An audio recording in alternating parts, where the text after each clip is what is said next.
Hi, team, and welcome to Perceptualware. What I want to report today is really about artificial intelligence and generative AI. I've been looking at this one for a while, but I think you'll be pretty excited to see what can be done. So I'm going to show you today, and let me share a friend.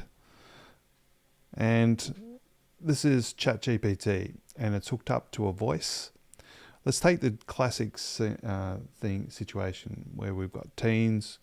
Maybe the big issues of the day are doing well and having friends. So let's say the teenager or adult, maybe they're getting retrained as consider an adult, but as a teenager, failing an exam and life is at an end. So let's get chatting.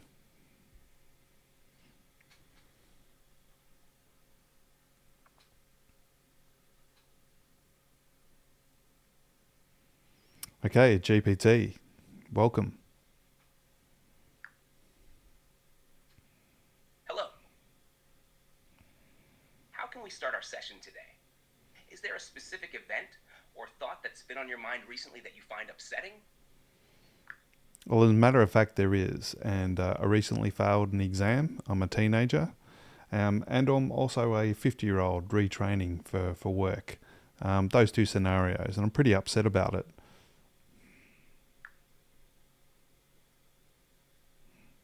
It sounds like you're carrying the weight of a significant disappointment. Failing an exam can be really tough, especially when it's part of retraining for work, which I assume is quite important to you. Could you tell me more about the emotions you're feeling about this event?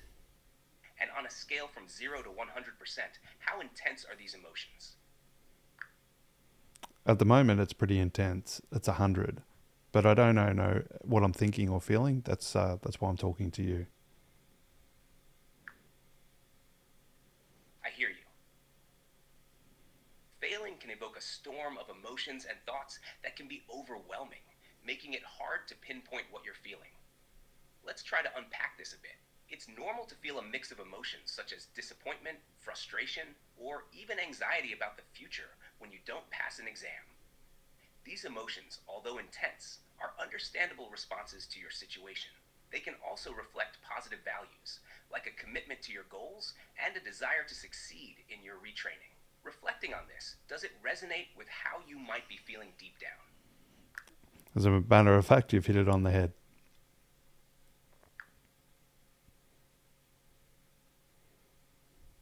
I'm glad to hear that resonates with you. These emotions, as intense as they are, show how much you care about your progress and success. Now, let's explore the thoughts that might be linked to these emotions. Sometimes, when we fail at something, we might think things like, I'm not good enough, or I'll never succeed, which can be really hard on us.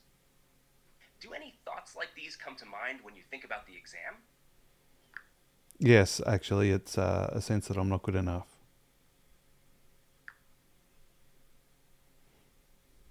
It's completely understandable to have thoughts that make us doubt our abilities or our future success after a setback like this. These thoughts can be tough to face. They often stem from deeply held beliefs that might not be accurate or helpful. Could it be that thoughts like, I should always succeed, or if I fail, it means I'm incapable, are influencing how you feel? If so, how much do you believe in these thoughts right now? And how would you like to feel about them instead? At the moment, yeah, I'm at 100, and ideally, I'd like to be about 20. Recognizing that you want to shift from fully believing these thoughts to significantly less is a great step. Often, such thoughts are driven by cognitive distortions and unhelpful beliefs. For instance, thinking you should always succeed might be linked to perfectionism, or feeling like a failure could be tied to self blame or worthlessness. Let's try to identify which specific errors or dysfunctional beliefs might be at play here. Is the pressure to never fail coming from a sense of needing to be perfect, or is it more about a fear of what others might think? Or maybe it's an internal standard you're holding yourself to that might be unrealistically high. What do you think? A bit of all three of those.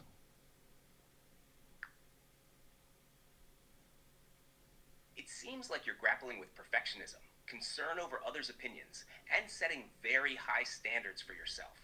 These are common issues that many of us face. and they can create a lot of internal pressure.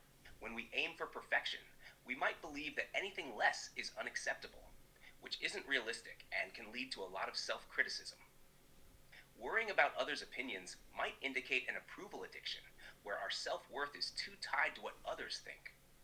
And high internal standards can sometimes lead to achievement addiction, where our identity is overly dependent on our successes. Now, if we take these thoughts to their extremes, we might see how irrational they can be. For instance, the belief that we can't fail ever is impossible for anyone to uphold. By recognizing this, we can start to challenge and soften these harsh self judgments. Reflecting on these patterns, how do they sit with you? Do you see how they might be contributing to the intensity of your feelings? I can see that relationship, yes.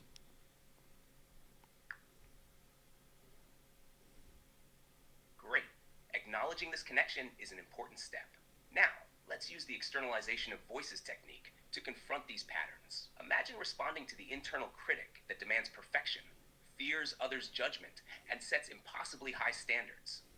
What would you say to challenge these harsh demands? How would you defend your worth and effort regardless of a single exam result? I'm really struggling to do that. It's okay to find this challenging. Confronting our internal critic is often a difficult process. I'll help guide you through it. Let's start with a statement your internal critic might say, and then I'll offer a way to respond to it. Sorry, an unknown error occurred. Please try again later. Back later.